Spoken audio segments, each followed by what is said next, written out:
All right, ladies and gentlemen, welcome back to the vlog. Welcome back to the channel. I greatly appreciate you tuning in. I know you have an opportunity when you watch YouTube, and I am thankful and grateful that you chose me. So we're going to make this a real quick video. We'll talk about it and traveling across this country right after the intro. See you in a second. Paris. Skirt, skirt. Skirt, skirt. Feel like C4 in a C8. Feel like C4 in a C8. Skirt, skirt, skirt, skirt. Feel like C4 in a C8. Skirt, skirt, skirt, skirt. Feel like C4 in a C8. Skirt, skirt, skirt, skirt. Feel like C4 in a C8. Skirt, skirt, skirt, skirt. Feel like C4 in a C8. Doing 110 and a 20. Tell them catch up, can't pause. Tell them fast forward, come find me. I've been fast and check my weight gain. Bought that heat, no LeBron James. His stick, I ain't playing games. Call me animal, bitch, no bing brains. All right, ladies and gentlemen, thank you once again. I just wanted to touch base with you guys on how to travel across this good old USA of ours. Now, this is a conversation that come up with several of my followers here on YouTube, as well as personal discussions that I have had. I am currently planning a road trip from New Orleans to Waukepa, South Dakota. So I've had people kind of going, well, how the heck are you going to get there? We've become too reliant on the GPS.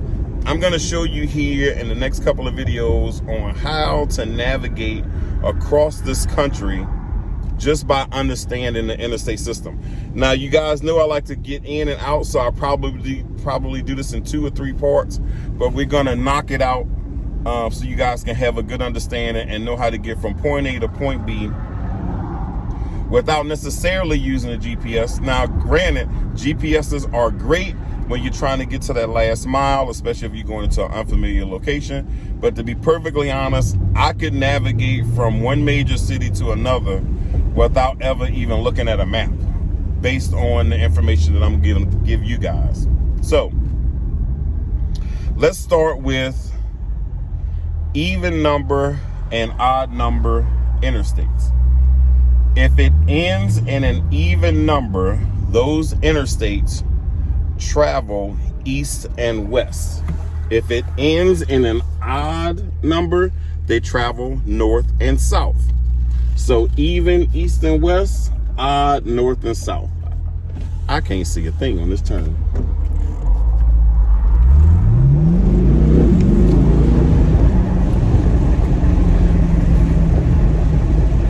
So you have that. For example, low even numbers means those interstates are in the south and they run east and west. The higher the even number, the further north you're going. I'm gonna put some illustrations up here too to kind of show you. But for example, I-10 is in the south. That is probably the lowest even number interstate. Ain't no probably, it is the lowest even interstate there is in the south. It runs all the way from Florida to California, and it sits on the very bottom of the country.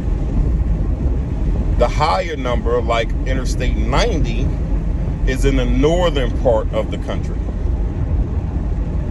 And as you can see right here on this illustration, it's really way up there. So the lower the even number interstate, the lower you are in the country. Same thing, the higher the number, the higher you are in the country. Now, for odd number interstates, if it is an odd number and it is low, it is on the west side of the country. And if it's an odd number and it's high, it's in the east, on the east side of the country. For example, Interstate 5 runs all the way up the west coast from California to Washington State. And the highest odd number, 95, there might be a 99, but I'll double check. But there's a 95 that runs all the way up the coast of Florida and up through the East Coast. Now, let me tell you how you can remember that.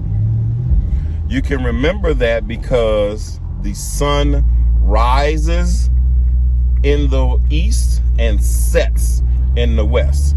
So if it rises, it's going up. That means if the number is high, it's on the east side. If the number is low and the sun goes down low in the west, that means the number interstate is on the west side. For those even ones, if the number is low, you are in the south, down south. If the number is high, you are north part of the country, going east or west. So just based off of any number, any random person can tell me, I can tell them where they're approximately the section of country that they are. Now, that's just the basics just for that. And we'll go into depth maybe in the next video. But in addition to that, if you have a 3-digit interstate number, that's a bypass for that interstate. For example, here in my area in Southeast Louisiana, we have 610, 110, and 510.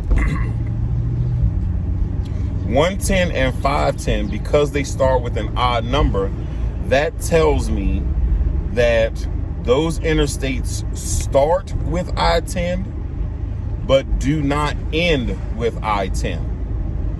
And I can show you right here on a graphic here. You can see that right here at 110, it leaves Interstate 10 and then ends on a U.S. highway. So because it does not connect back to I-10, it's telling you an odd number. There's only one end of that bypass that connects to the interstate. If it's an even number 3-digit bypass, then that means it starts and ends with the interstate it's connected to. For example, you got 610. 610 starts on I-10 and ends on I-10. So that means it's connected at both points. So that's what that means. Even numbered 3-digit interstate numbers bypass that connects to both pieces of the interstate. Odd numbers, only one end connects to that interstate. Now, that's the basics with that. And it's very easy and simple to realize. Now, in the next part of this video, we'll talk about mile markers and how to understand those to and from. So I'll see you guys on the next video. You know, I like to get in and get out. We out of here. I'm already at my 7-minute mark. So I'll see you on the next video. Peace.